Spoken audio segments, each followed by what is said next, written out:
la fe para conquistar. Para conquistar se necesita fe. ¿Ya se les olvidaron cuando el esposo ahí andaba de novio? No le importaba atravesar toda la ciudad, mojarse, irse en el metro, en fin, ¿verdad? Con tal de llegar, ¿verdad? A su objetivo y conquistar a esa persona. Toda conquista se necesita un esfuerzo de fe. Así que yo quiero hablarte, ya hablando en términos del reino de Dios, la fe que se necesita para conquistar. ¿Cómo opera esa fe? Yo podría preguntar cuántos tienen fe en este día. Ahora, ¿cuál es la medida de tu fe, verdad? ¿Hasta dónde está la fe?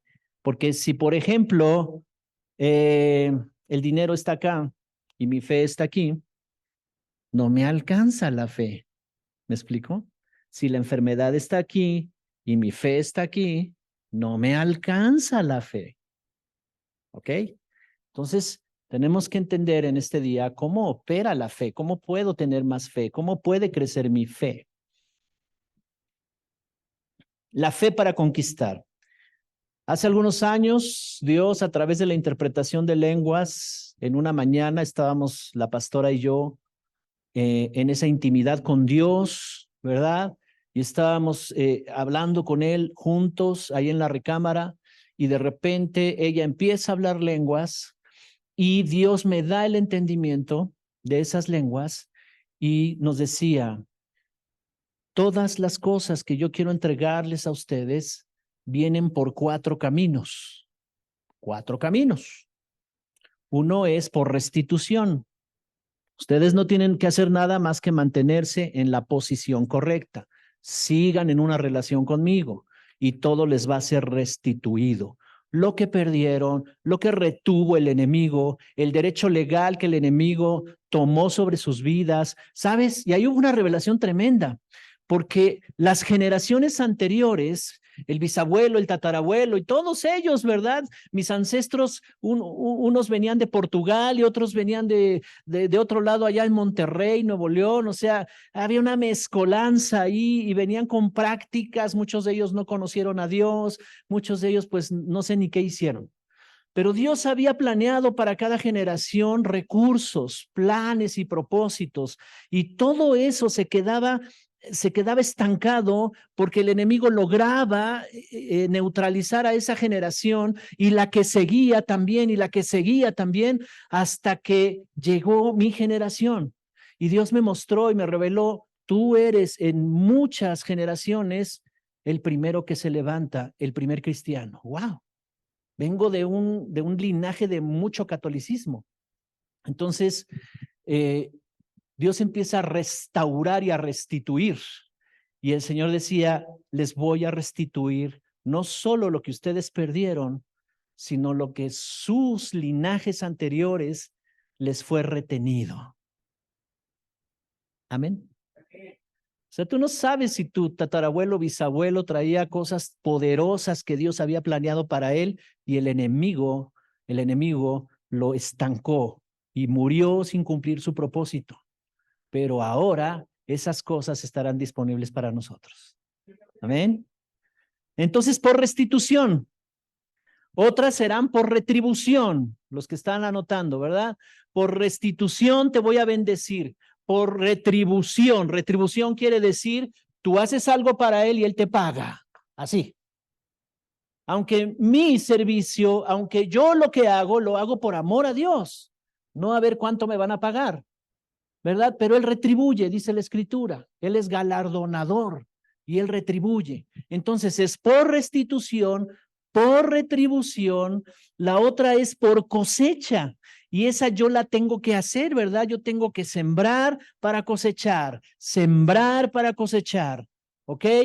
Y lo cuarto es por conquista. Entonces, por 4 caminos, nos decía el Señor, los voy a bendecir y voy a abundar en ustedes en toda clase de riquezas. Y nos decía, ¿verdad? Por restitución será restituido todo, por retribución, lo que ustedes sirvan, a los propósitos de Dios que ustedes sirvan será retribuido. Tú sirves al Señor y Él te retribuye, ¿ok? Lo tercero es por cosecha. cosecha. No podemos esperar. Y en una ocasión me reprendió el Espíritu Santo y me dijo, ¿cómo me estás pidiendo algo que viene por cosecha y no has sembrado? Y en aquellos años me revolucionaba el Señor. Yo decía, es verdad, esto viene por cosecha. Y lo cuarto es por conquista. Y yo te voy a hablar hoy de la conquista. Fe para conquistar. Hay cosas que debemos conquistar. ¿Qué es conquistar? Es ganar, obtener mediante una acción y estrategia de guerra, un territorio, una posición o algo, ¿verdad? Dios, cuando iba a introducir al pueblo de Dios allá en el Antiguo Testamento y les dijo que entraran a la tierra prometida, les dijo, allá hay 7 naciones que son más grandes y más poderosas que ustedes. Pero no tengan miedo, yo se las entrego. ¿Ok? También conquistar quiere decir ganar, conseguir algo, con habilidad, con estrategia, con creatividad, con esfuerzo. Esos son los conceptos que podemos encontrar en conquista, pero cuando la Biblia habla de conquista, habla de que tú lo haces con el Señor, ¿verdad? No son tus capacidades personales, sino es el potencial que tiene Dios contigo. Dios contigo es el que logra ganar las batallas. Él te dice, te voy a entregar esto, conquístalo, pero yo estoy contigo, yo te ayudo, yo te revelo, yo te doy creatividad, yo te doy esfuerzo, yo te doy fe, tú lo que hables lo producirás en realidades poderosas. Tremendo, ¿verdad? Se necesita fe para lograr y conquistar muchas metas, muchos objetivos, muchas victorias. Jesús dijo, al que cree, todo le es posible. Entonces necesitamos la primera fe donde debemos depositar nuestra fe es en Él, en el Señor. Ahí está la fe, ¿verdad? Podemos tener fe en los médicos, podemos tener fe en que el banco va a producir ahí ganancias para mí, podemos tener fe, esa clase de fe, pero la primera fe, la fe más importante es en Él. La segunda fe más importante, ¿en quién es? Esa es la primera. La segunda, ¿cuál es? Por ahí dijeron, por ahí. En nosotros, ¿en quién soy yo? ¿Cuántos tienen fe en eso? ¿En quién eres? Entonces, pones tu fe en Él. El primer lugar legal, poderoso, maravilloso, donde tú vas a obtener resultados es que pongas tu fe allí, en Él. Y el segundo lugar es en ti. Si pones tu fe en Él y pones tu fe en ti y están alineadas esas dos fees en sus principios y en su palabra, nada te detiene.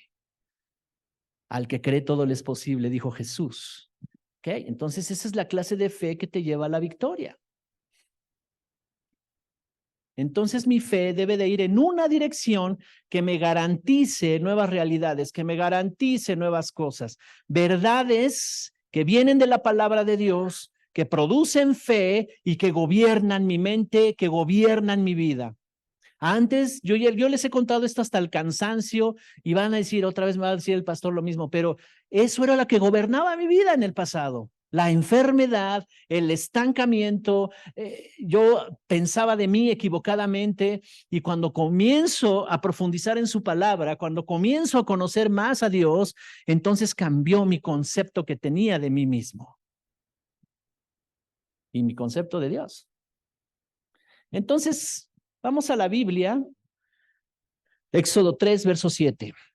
Dice, luego el Señor dijo, he visto muy bien la aflicción de mi pueblo que está en Egipto. He oído su clamor por causa de sus explotadores. He sabido de sus angustias y he descendido para librarlos de manos de los egipcios y sacarlos de esa tierra, hacia una tierra buena y amplia, una tierra que fluye leche y miel, donde habitan los cananeos, los hititas, los amorreos, los fereceos, los gibitas y los jebuseos. Verso 9. El clamor de los hijos de Israel ha llegado a mi presencia y he visto además la opresión con que los egipcios los oprimen. Por lo tanto, ven ahora, que voy a enviarte al faraón para que saques de Egipto a mi pueblo, a los hijos de Israel.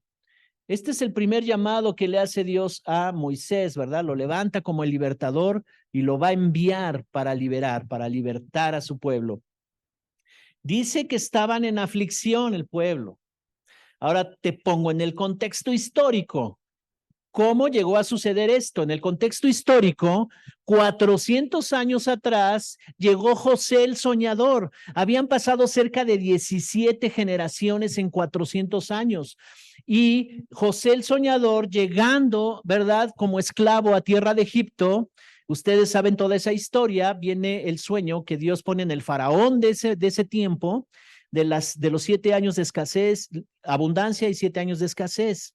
Y el único que pudo interpretar ese sueño, que era una analogía en el sueño, porque el faraón soñaba 7 vacas gordas y 7 vacas flacas, y nadie podía interpretar el sueño.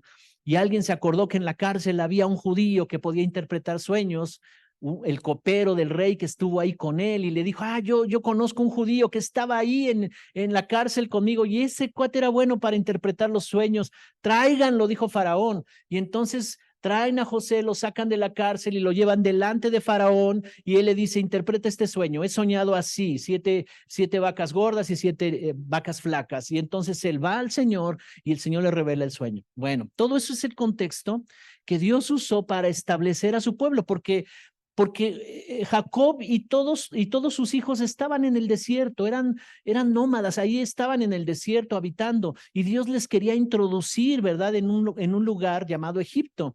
Entonces llega José, y José revela el sueño, y Faraón le dice, ahora tú vas a estar aquí administrando, ¿verdad? Porque José le dice, bueno, en esos 7 años de abundancia tienes que guardar. Vas a construir almacenes para guardar todo, ¿verdad? Porque en los 7 años de escasez, Dios te va a hacer muy rico. Y Egipto se enriqueció en los años de escasez. ¿Cuántos saben eso? En los años de escasez, Egipto fue abundantemente rico. ¿Sabes por qué? Por la buena administración de José. José administró tan perfectamente bien todo, llevaba sus libros, ¿verdad?, de contabilidad y todo el show, y administró tan perfecto que cuando venían de otros pueblos lejanos, estaban dispuestos a pagar con oro el costal de granos. Y entonces recibían muchas riquezas en oro y en plata, y Egipto se enriqueció abundantemente. Cuando termina la escasez, cuando terminan esos 7 años de escasez, Egipto era muy rico. Así es que aprende administración, guarda, porque cuando vengan las vacas flacas, y entonces pasan 400 años, llegan los hermanos de José ahí, se establecen y los judíos comienzan a multiplicarse. Y en 400 años los judíos ya estaban multiplicados, pero ¿qué crees? Estaban bajo un sistema donde ya se habían estancado, y ese no era el propósito de Dios. Por lo tanto, Dios decide sacarlos de ahí y levanta a un opresor. Eso es lo que a veces no nos damos cuenta. Señor, líbrame de este jefe tan odioso que tengo aquí en el trabajo. Hey, hay un propósito ahí. Dios te quiere mover, ¿verdad? Te quiere hacer que crezcas. Ay, ese pastor que me presiona mucho, es bendición para tu vida. Ni un amén, bueno, ok. Padre, ese que a veces te anda haciendo la vida imposible, el jefe o el hermano mayor o los papás, ¿verdad? O el pastor. Es bendición. Entonces levanta ahí un opresor y un sistema que los oprime, una cultura que los oprimía, los tenía como esclavos. Y aquí dice, he visto muy bien la aflicción de mi pueblo que está en Egipto, he oído su clamor por causa de sus explotadores, he sabido de sus angustias y he descendido para librarlos de manos de los egipcios. Sabes, nuestro clamor lo ve el Señor, pero no quebrantes principios de autoridad. No quebrantes los principios de autoridad, pero el clamor lo ve el Señor. Y luego dice aquí que los quiere llevar a una tierra buena y amplia. ¿verdad? Una tierra donde fluye leche y miel, donde habitan los cananeos. Había ahí 7 naciones que eran más fuertes y más poderosas. Aquí hay un mensaje que daremos la siguiente ocasión, ¿verdad? Donde hay un significado en cada uno de ellos. Pero te voy a hablar de uno de ellos, los hititas o los eteos, dice aquí, en el verso 8, donde habitan los cananeos, los hititas. Otras traducciones, la versión Reina Valera 60 dice los eteos. ¿Ok? La palabra eteo quiere decir miedo, temor, intimidación, incredulidad, duda. Y ese era el primer pueblo que tenía que conquistar el pueblo de Dios. Cuando tú conquistas a los eteos, cuando tú conquistas el miedo, todo es posible. Del otro lado del miedo está tu victoria. Del otro lado de los temores, las angustias, las obsesiones, las dudas, está tu victoria. Y tú tienes toda la capacidad para conquistar ese temor. Así que estamos viendo aquí en la historia de los hebreos que Dios los liberó de esta esclavitud y les dio una promesa de un gran futuro para ellos y sus generaciones. Porque además las promesas son generacionales, ¿verdad? Esto sería el inicio de una nueva fe, un nuevo entendido de lo grande que es Dios. Mira, si hay una generación que pudo comprobar lo grande que es Dios, fue esta generación. Ellos vieron con sus propios ojos. Tú te imaginas, nada más trasladémonos a ese momento en donde Moisés toma la vara y le hace así, ¿verdad?, al agua y se abre el mar. Eso ha de haber sido impresionante. Y que van caminando por el mar y el tiburón nada más los saludaba. Y van caminando ellos en tierra firme y el mar se abrió, impresionante. Hace poco vi un reportaje en Discovery donde encontraron restos como de un ejército en el fondo del mar. Y están haciendo las pruebas del carbono 14 y todo eso para ver de qué época eran, pero calculan unos 4,000 años más o menos de la época, de ese tiempo. Entonces, es impresionante, ¿verdad? Lo que pasa ahí. Ellos iban a entrar a un nuevo tiempo de fe, una nueva temporada de fe, una nueva temporada donde iban a conocer a Dios y Dios quería sacarlos de ahí. La promesa de un gran destino. Después de 400 años, ninguna generación había visto lo que a esa generación le tocó ver. Asombrosas cosas que sucedieron, sobrenaturales, las plagas, sobrenatural, el sustento en el desierto que ellos tuvieron, sobrenatural. ¿Y sabes cuántas veces se quejaron de Dios? 10 veces, dice la Biblia. Se las llevaba contadas. Y les dice a Moisés, estos ya se han quejado 10 veces de mí. ¿Que no ha sido suficiente lo que yo les he mostrado? Entonces, ellos tenían que aprender. Y Dios llama a Moisés, ¿verdad? Vamos a Éxodo 3, verso 7. Ya lo leímos, perdón. Y quiero decir un poco más, algo más. Entonces, ¿cuál era el propósito de que Dios endureció? Porque la Biblia lo dice, Dios endureció el corazón de Faraón. Así que cuando tú estás relacionándote con una persona que su corazón se ha endurecido, hay un propósito. Hay un propósito. ¿Verdad? Egipto era un sistema y era una cultura que los tenía reprimidos. Egipto representa el lugar y la temporada sin esperanza, ¿verdad? La tristeza, la amargura de la esclavitud, la limitación, la pobreza, la miseria, la opresión. Y ellos ya estaban clamando por salir de ahí. Las nuevas generaciones ya no tenían esperanza. Los padres ya no tenían esperanza con sus hijos porque los hijos les pertenecían al sistema. Así es la esclavitud. Mis hijos servirán a Faraón, no son míos. ¿Verdad? Nada más yo los tuve aquí en mi casa, pero yo los estoy manteniendo y alimentando para que sirvan a Faraón. Le pertenecían a Faraón. Faraón tenía la autoridad sobre las familias y ellos podían decidir quién vivía y quién moría. Tremendo. Entonces, aquí la tierra no produce.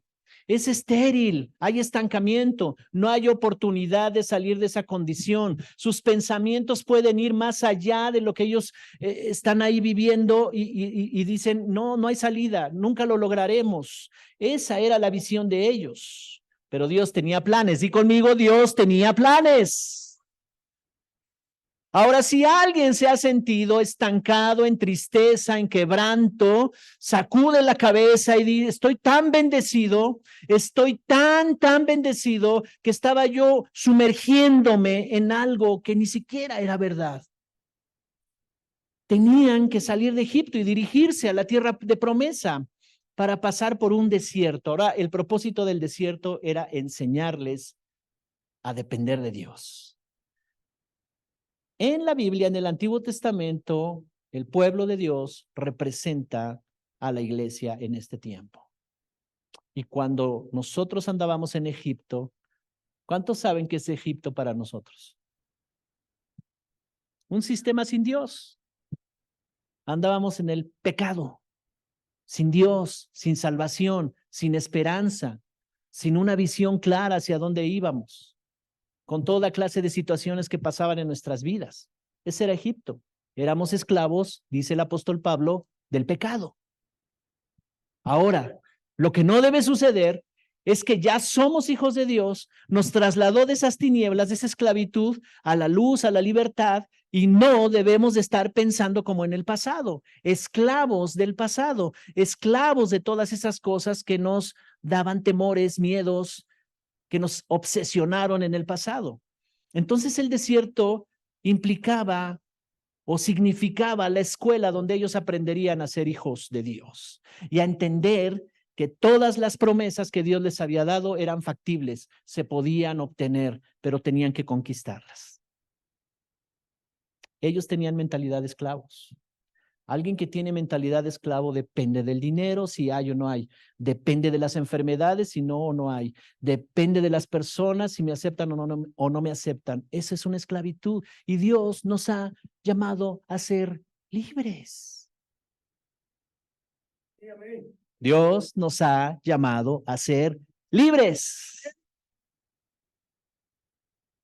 Pero aún tenían ellos mentalidad de esclavos. Entonces, haz de cuenta, vieron el mar que se abrió, las plagas que vinieron para sacarlos de Egipto. Y aún ya en el desierto, ellos decían, tengo hambre, pues ¿qué vamos a comer aquí, verdad? Pues puros cactus. Y entonces empezaba a llover el maná.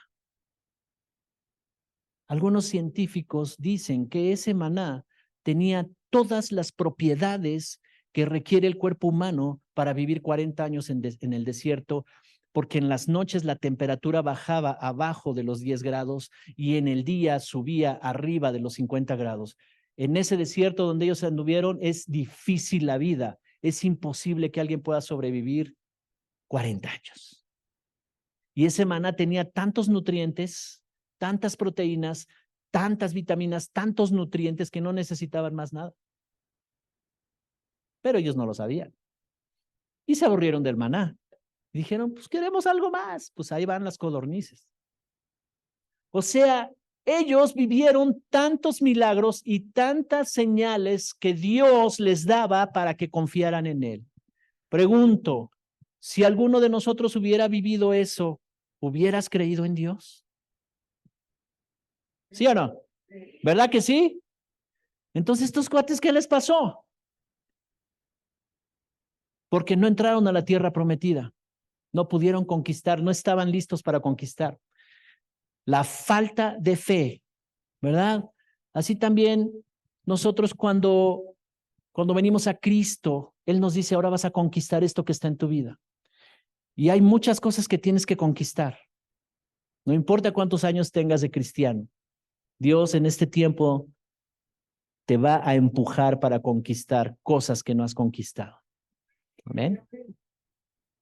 Pero confía, Cristo ha vencido. Gálatas 4, del verso 1 al 2. Gálatas 4, 1, 2. Dice, pero digo también, mientras el heredero es niño, en nada difiere del esclavo, aunque es señor de todo, solo que está bajo tutores y guardianes hasta el tiempo señalado por el Padre.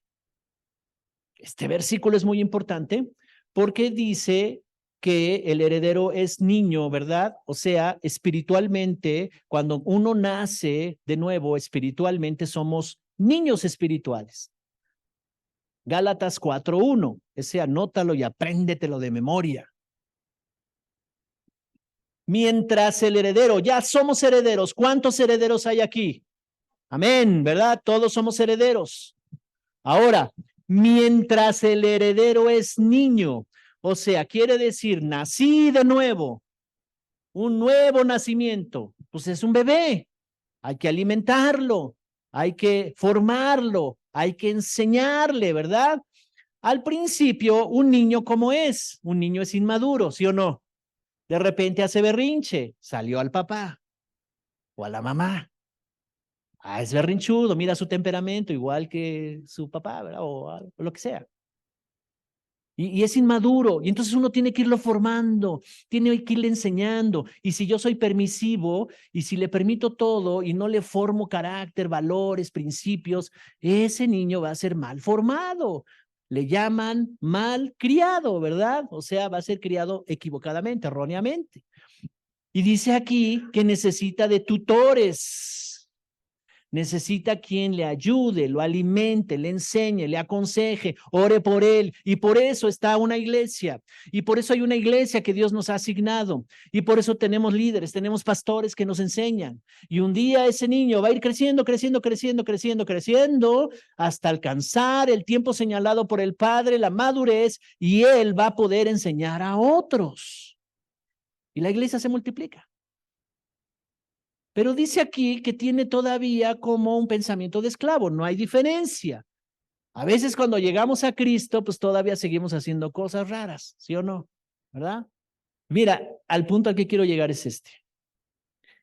Lo que está hablándonos de Egipto, la Biblia, del pueblo de Dios que salió de Egipto, y ellos debían aprender en el desierto a conocer a Dios. O sea, una mentalidad, hay dos hombres ahí, uno se llamaba Caleb y otro Josué, que finalmente Josué fue levantado como el líder, sustituyendo a Moisés. Y entonces Caleb y Josué desarrollaron la mentalidad de reino, la mentalidad de conquistador, porque cuando van los espías a revisar la tierra y regresan a dar su informe, 10 de ellos están diciendo, oh, ¿por qué nos haces esto, Señor? Y Moisés diciendo, a ver, den su reporte, si es como Dios dijo, sí, fluye leche y miel, y hasta trajeron unos racimos de uvas ahí colgando con un palo, hay unos racimos tremendos y testimonio, y aún así dijeron, sí, es como Dios dijo, pero hay gigantes, pero están los heteos, qué miedo, pero están los jebuseos, la autoestima baja, qué miedo. Oh, pero también están los jerjeseos y todos estos cuates que estaban ahí, que representan una serie de comportamientos de la carne. Qué miedo conquistar todo eso. Son ejércitos grandes, murallas, las ciudades están amuralladas. No, no podemos. ¿Por qué Dios nos hace esto? Mejor nos hubiéramos muerto en el desierto. Así dijeron. Y Josué los tuvo que callar y decirles, cállense. Es excelente la tierra y Dios nos las ha entregado en nuestras manos y esos pueblos que habitan ahí los comeremos como pan. Eso fue lo que dijo Josué. Los comeremos como pan. ¿Cómo que un nuevo virus? Me lo echo al plato. Los comeremos como pan. A través del desierto ellos conocerían a su Dios y solo 2 fueron los que entraron de esa generación. Y a mí me impacta la vida de Caleb, porque después de que entraron, Caleb tenía 80 años cuando ya entraron.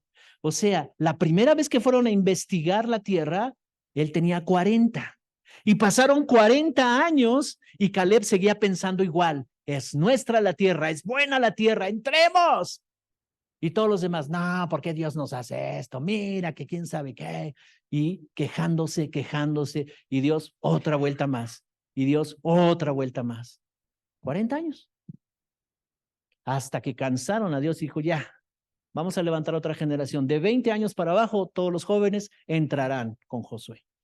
Entonces Caleb, cuando entró, tenía 80. Y todavía pasaron 6 años, dice el libro de Josué. A los 86 años, llega Caleb y le dice, Josué, dame mi tierra ya, porque quiero hacer mi vida, me voy a casar. 86. Y todavía Josué le dijo, es que esa montaña es para ti, pero híjole, ahí están los gigantes. No importa, Dios ya no los entregó. Chámelo, sale, pues esa es tuya. Y dice la escritura que Caleb conquistó esa tierra, se casó y tuvo descendencia, 86 años. Tremendo, ¿verdad? Y uno llega a los 35, ay, creo que ya estoy viejo, ya estoy... ¡Ey! Hay mucho que conquistar. Todos los jóvenes digan amén. A mí me gusta cuando digo jóvenes, allá Miguel y ¿quién más? Levantan su mano, ¿no? Y Alfonso también levantan su mano. Luego, espíritu de joven. Ve Gálatas 4, 6 al 7. Esta escritura me gusta, me impacta. ¿A cuánto les está hablando el Señor? Estás joven, todavía hay mucho que dar, todavía tienes mucho que dar. No estés pensando, ah, voy a cumplir, ya cumplí, pastor. No, ya se me fue el tren a Londres. No, no. Ahí viene el otro. Súbete. Gálatas 4, verso 6. Esta promesa está impresionante. Dice, y por cuanto ustedes son hijos, Dios envió a sus corazones el espíritu de su Hijo, el cual clama, Abba, Padre. Así que ya no eres esclavo, sino hijo. Y si eres hijo, también eres heredero de Dios por medio de Cristo. Amén. Entonces los hijos y las hijas digan amén. Porque ya no eres esclavo. Me engañó ese enemigo, yo estaba siendo esclavo de mi pasado, del rechazo, de tantas cosas, y estaba obsesionado y me encerró en 4 paredes ahí de mi mente y no podía salir de ahí. Yo pensé que hasta cuándo va a pasar esto, pero ya no eres esclavo. Eres libre y eres heredero juntamente con Cristo. Ahora imagina esto. Si somos herederos con Cristo, ¿qué habrá heredado Cristo? Todo. Efesios 1:15 en adelante, te la dejo de tarea que la leas. Dice por ahí del verso 20-21, que la supereminente grandeza del poder que resucitó a Jesús de los muertos opera en nosotros. O sea, este espíritu que ya está aquí, el cual me hizo nacer de nuevo, ese espíritu puede vencer a la muerte, a la enfermedad, a la miseria, a la pobreza, a maldiciones, a cualquier cosa, la puede vencer. Porque ese mismo espíritu que sacó a Jesús de la tumba y lo resucitó de los muertos, opera en ti. El espíritu de resurrección opera en ti. En ti está la vida y la vida puede acabar con cualquier clase de cosa que esté en tu cuerpo, que esté en tu mente, que te obsesione, que te esté deteniendo, que te esté estancando. Cualquier cosa está vencida y debemos conquistarla con nuestra fe. Amén. Así es que ya somos herederos, pero mientras somos niños, en el espíritu, no podemos tomar toda la herencia. Necesitamos a alguien que nos ayude a crecer en fe, en el conocimiento de Dios. Si no, seremos niños fluctuantes. De repente haremos berrinches. Los berrinchudos digan amén. Y de repente estamos haciendo unos berrinches, ¿verdad? Y Dios así, ay, mi hijito hermoso, si supieras que naciste para cosas grandes, estás haciendo un berrinche. Sin fe no se alcanza la promesa. Así es que lo que el Señor nos quiere enseñar en este día es que por ser hijos de Dios, heredamos ciertas cosas que debemos conocer y descubrir. ¿Cuáles son? ¿Cuál es mi herencia? Para que yo sepa cuál es mi herencia. Y este es el tiempo en que te vamos a llevar de enseñanza en enseñanza para ir descubriendo la herencia. Toda la iglesia debe de estar en un grupo de enseñanza para que podamos descubrir a través de la palabra qué es lo que Dios ya nos ha entregado, nos ha concedido. Allá en el desierto ellos tenían que entender que sí podían heredar, que aunque salían de una cultura de esclavitud en el desierto iban a ser transformados. El desierto es bueno, te transforma. A veces pensamos que el desierto es malo, pero el desierto es bueno. En los mejores momentos que yo he tenido para buscar más a Dios es en tiempo de dificultad, de crisis. Ahí donde el corazón se hace así chiquito y tú dices, ¿por qué me metí en esto? Pero buscas a Dios, conoces más a Dios. Eso, mira, los enemigos en la crisis son amigos de tu propósito. ¿Se entiende eso? Pastor, reprenda a mi enemigo. No, le voy a echar porras. ¿Por qué? ¿Por qué, pastor? Porque te está empujando a orar más, ¿no? Te está empujando. El pastor te ha recomendado, ora, haz esto, vente a la reunión, no dejes de congregarte, ven al discipulado. Y tú dices, sí, pero, a según, y no sé qué rollo. No hablo de alguien de aquí, sino de otros.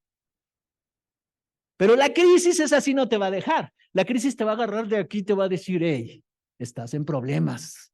Pastor, ayuda, ayuda. Y yo le digo, crisis, dale, apriétale 2 más. No oro así, no creas. Pero a veces el Señor dice, déjalo, la crisis lo está empujando a buscarme más. Ok. Ellos debían de saber que sí son capaces de poseer la herencia si lograban entender que son hijos. Nuestro propósito es que logres entender que eres un hijo o una hija de Dios con todas las posibilidades, con todas las oportunidades para conquistar lo que se planeó para ti. ¿Sabes que antes de la fundación del mundo Dios pensó en ti? Está escrito en la Biblia y debemos saber dónde, ¿verdad? Y cuando vas a Efesios capítulo 1, verso 3, Pablo está diciendo, doy gracias a Dios, Padre de nuestro Señor Jesucristo, que nos bendijo con toda bendición espiritual desde las regiones celestiales y nos predestinó antes de la fundación del mundo. O sea, todavía no venía la existencia, la fundación del mundo, y Dios ya te tenía en su corazón y en su pensamiento para esta generación. ¿No es poderoso eso? Entonces, cuando tú te enteras de eso, uno dice, ¿cómo? Todo este tiempo le hice caso al diablo, le hice caso a mis circunstancias, le hice caso a mi pasado, le hice caso a mis errores, porque nuestros errores también nos hablan, ¿verdad? Y te dicen, mira, te equivocaste, mira, la regaste, no tienes derecho, tú no puedes, jamás, esto es sacrosanto y como tú eres bien pecador, tú no puedes. La cruz puede todo. Efesios 4, 22 al 24. Dice el verso 22. En cuanto a su pasada manera de vivir, dice, ustedes despójense. Necesitamos fe, una fe práctica, ¿ok? Despójense. Y luego dice el verso 23, renuévense en el espíritu de su mente. O sea, necesito derribar pensamientos aquí y que surjan nuevos pensamientos formados por la fe y la palabra de Dios. Y dice, y revístanse de la nueva naturaleza creada en conformidad con Dios, en la justicia y santidad de la verdad. O sea, en otras palabras prácticas, vamos a entender que yo puedo ser santo como Cristo fue santo y puedo ser justo como Él fue justo, no por mis esfuerzos, sino porque Él viene a habitar dentro de mí. Y entonces yo me estoy despojando de esa manera de vivir. Por lo tanto, yo empiezo a llenar de pureza mi mente. Revístanse del nuevo. Esta nueva identidad te lleva a creer diferente, a pensar diferente. Tú puedes vestirte de esta nueva naturaleza. Ahora te explico esto en 5 minutos. ¿Se alcanza a ver? Aquí dice fe práctica, ¿ok? El fundamento, la plataforma donde vas a sustentar tu fe es en 2 conceptos, pero no son conceptos como tierra de Occidente están los conceptos. Aquí en Occidente, el concepto de conocimiento es como información. Tiene mucho conocimiento, sabe mucho, es muy culto. Eso es información. Pero en el concepto judío, en el concepto de los judíos, conocimiento es igual a relación. Cuando dice de Adán, y Adán conoció a su mujer, quiere decir que tuvo una relación con ella, se relacionó íntimamente con ella. ¿Ok? Entonces, tu fe va a estar sustentada en conocimiento, que es igual a relacionarte profundamente con su palabra y con el Espíritu Santo. Hablar con Dios, tener tiempos de intimidad con Él. En la medida que tú te relacionas más profundo, más profundo, más profundo con su palabra y con el Señor, con el Espíritu Santo, ¿verdad? Tienes tiempos profundos de oración, estás adorando al Padre, estás lavando los trastes y a veces el Señor te toca, ¿verdad? Para las amas de casa o los que se quedan en casa, ¿verdad? O estás en el trabajo, o estás manejando, y está sonando la adoración y tú estás diciendo, Padre, gracias por este día. Mira cómo estoy de bendecido y el Espíritu Santo te toca, te llena. Estás relacionándote más profundo. Y Jesús dijo, Él los va a convencer de pecado, los va a convencer de justicia y los va a convencer de juicio, ¿verdad? Entonces viene una convicción tan fuerte porque me estoy relacionando con Él. Tú no puedes decir que conoces a alguien si no te relacionas con Él. Yo puedo decir, oh, es que Dios es proveedor, Dios es sanador, Dios es el creador, Dios es todo eso, porque lo tengo en la Biblia, toda esa información me la da la Biblia. Pero cuando yo compruebo que Él me sacó de 10 enfermedades que tenía, que Él me sacó de la quiebra económica, entonces yo puedo decir con conocimiento de causa, Él es mi sanador, Él es mi salvador, Él es mi proveedor. ¿Amén? ¿Por qué? Porque tengo una relación con Él. Entonces nuestra fe debe de estar sustentada en conocimiento, que es igual a relación profunda con su palabra y con el Espíritu Santo. No es simple oración. Oh, es que ya oré. Espérame. Habla con Él. Y luego cállate y que Él te hable. Y esto va a producir entendimiento. Y el concepto de entendimiento en los judíos, es la comprensión de algo. Cuando un maestro se da cuenta que su discípulo ya entendió, es porque lo empieza a practicar y lo empieza a hablar. No es como aquí, que mamá le dice, hijo, ya vente a comer. ¿Me entiendes? Sí, mamá, ya te entendí, y nunca llegó. Entonces no entendió. Usamos mal el concepto entender.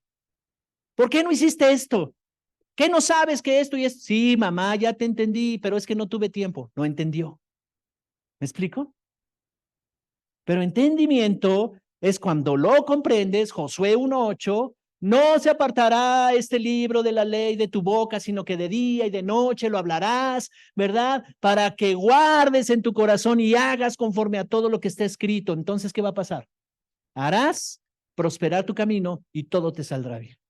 Entonces, conocimiento, relación, me lleva a entendimiento, que es una comprensión. Ya comprendí, ya lo entendí, y comienzo a hablarlo, y comienzo a hacerlo, y voy a vivir realidades que estoy creyendo. O sea, todo comenzó con que le voy a dar fin a esta enfermedad. Voy a entrar más profundo con él. ¿Cómo es eso de que tú sanas? Porque estoy viendo muchos que me dicen que sanaste a ellos, pero conmigo, ¿cómo es? Y entonces profundizo, profundizo, profundizo y llego a entendimiento. Y entonces mi hablar ya no es estoy mal. Mi hablar es Dios ya me sanó. Y lo empiezo a hacer y lo empiezo a practicar. Y llega un momento que se fue la enfermedad. Por lo tanto, caminamos en 4 procesos, en 4 pasos muy sencillos. Ahora, la noticia es esta. Tú has practicado esto, porque esto aplica para lo bueno y para lo malo. Y muchos de los resultados que hemos tenido en la vida es porque hemos practicado estos 4 pasos. Pero ahora Dios está diciendo, ahora aplícalos para que tengas buenos resultados. Y lo primero es concluir, porque cuando tú tienes un conocimiento correcto en relación a la palabra y al Espíritu Santo, una relación profunda con Él, y llegas a un entendimiento, tienes poderosas conclusiones en la vida. Concluyes poderosamente. Y entonces, si tú concluyes correctamente acerca de Dios, pero además te incluyes, porque no es lo mismo decir Dios es sanador, Dios es proveedor, a decir Dios es mi sanador y Dios es mi proveedor. Amén. Entonces, el primer punto es, concluye bien e inclúyete, ¿ok? ¿Por qué? Porque lo segundo es, vas a entender quién eres tú. Y en tu corazón vas a afirmar, yo sí soy. Claro que soy. Por supuesto que soy. Se les acabó su debilucho, ¿verdad? Ya no soy el debilucho ese, que lloraba porque pasó la mosca.